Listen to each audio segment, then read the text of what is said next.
écologistes dans le Val-de-Marne, et Ella Kribi, coordinatrice nationale de Génération. Merci. Bonsoir à toutes et à tous. Merci d'être nombreux. Alors, depuis le début, les écologistes demandent l'entrée à Gaza de la Cour pénale internationale. Parce que le droit ne doit pas être un double standard ni à géométrie variable. Donc nous exigeons ce soir des autorités françaises la libération immédiate et sans condition de tous les passagers de Madeleine et en particulier des ressortissants français. Il est important de rappeler que depuis le début de ce génocide, nous n'avons pas été assez fermes sur l'application du droit international. Chacune de nos tergiversations et chaque fois qu'on a voulu détourner le regard, nous avons conforté l'impunité de ce gouvernement fasciste. La violation d'ailleurs, qu'est-ce que la violation du droit international humanitaire? Comme le décrivent les conventions de Genève, le droit international humanitaire protège les missions humanitaires dans les situations de conflit armé. Le bateau avait donc pour mission de livrer de l'aide humanitaire à une population civile. Son interception constitue une entrave illégale à cette assistance. Les secours humanitaires doivent être autorisés si la population en a besoin. Et qui aujourd'hui a le plus besoin sur cette planète d'aide humanitaire? Et ce gouvernement qui ne reconnaît pas ce droit international, qui s'assoit sur les conventions, n'autorise même plus le droit, la liberté de navigation en mer.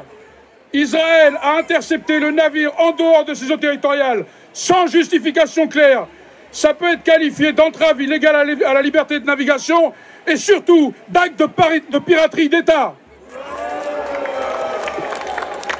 Et aujourd'hui, on nous fait un récit, on voudrait nous faire croire que tout aurait commencé le 7 octobre. Eh bien non, Israël justifie justement ces arraisonnements des bateaux par le blocus maritime de Gaza qu'il avait instauré en 2007. Or, les juristes et les ONG contestent la légalité de ce blocus. Il constitue une punition collective contraire à l'article 33 de la 4e Convention de Genève. Il cause une catastrophe humanitaire prolongée pour une population civile, ce qui pourrait être assimilé à un crime de guerre, selon la Cour pénale internationale. On parle de 2007, hein. Déjà en 2011, un rapport du Conseil des droits de l'homme de l'ONU estimait que le blocus naval était disproportionné et illégal. Le droit à l'action humanitaire et à la liberté d'expression ne peut être entravé.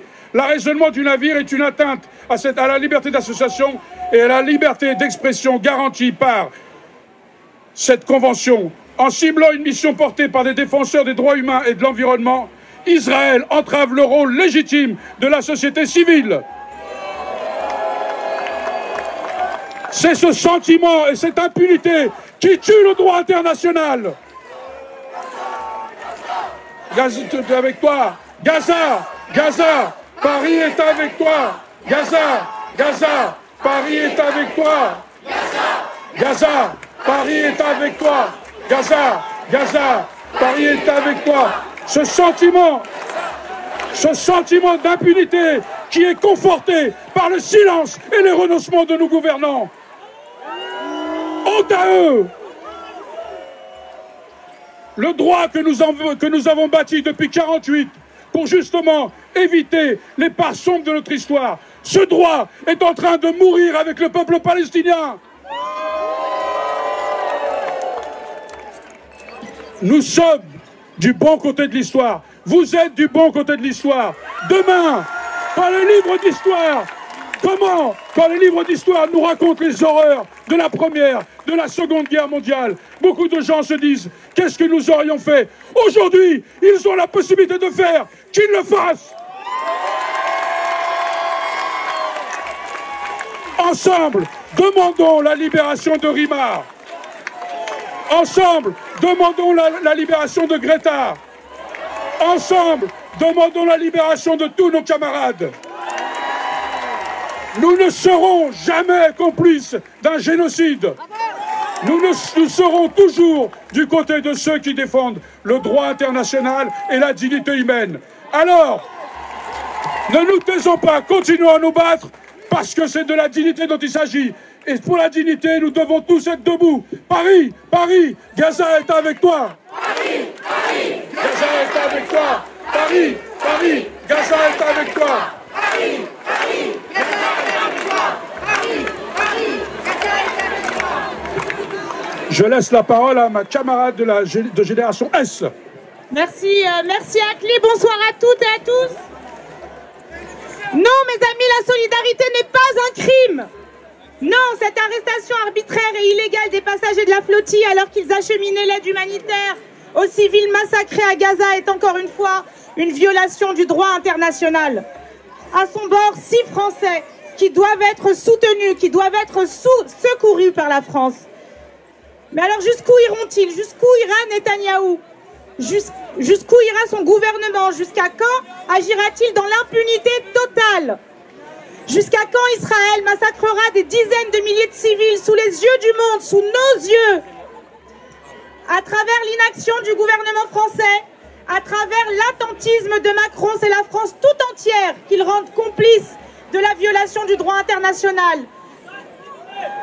Oui, Macron est en train de nous rendre complices d'un génocide dont le monde entier est spectateur tous les jours sur les réseaux sociaux. Ce soir, comme à chaque fois, comme à chaque mobilisation, nous sommes nombreux. Et nous devons continuer, mes amis. Les passagers de la flottille doivent être libérés, le blocus de Gaza doit être levé et la colonisation doit être stoppée en Cisjordanie.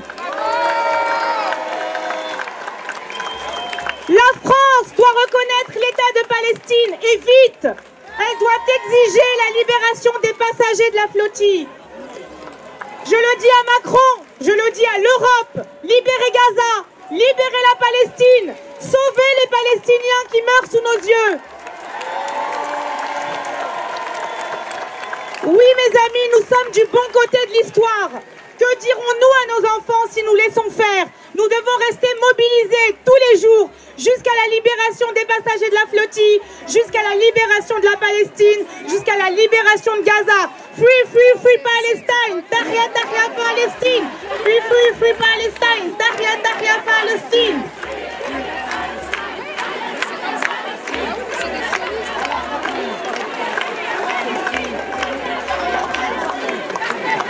Merci, on continue!